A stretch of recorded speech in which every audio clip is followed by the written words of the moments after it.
సిద్దిపేట జిల్లా దుబ్బాక తహసీల్దార్ కార్యాలయంలో ఏసీబీ దాడులు కలకలం రేపాయి. ఆర్ఐ నరసింహారెడ్డి లంచం తీసుకుంటూ ఏసీబీకి చిక్కారు.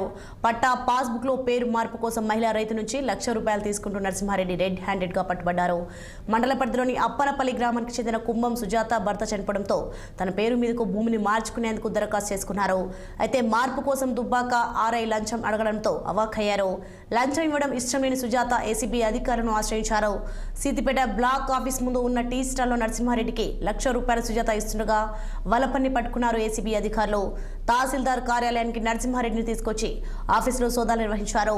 నిందితుడిని అరెస్ట్ చేసి ఏసీబీ కోర్టు ముందు ప్రవేశపెడతామని ఉమ్మడి మెదక్ జిల్లా ఏసీబీ డీఎస్పీ సుదర్శన్ తెలిపారు.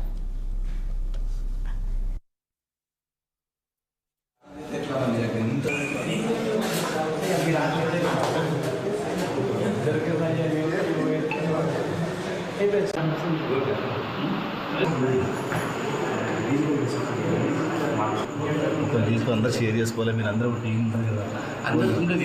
ఎవరు ముందు పోతే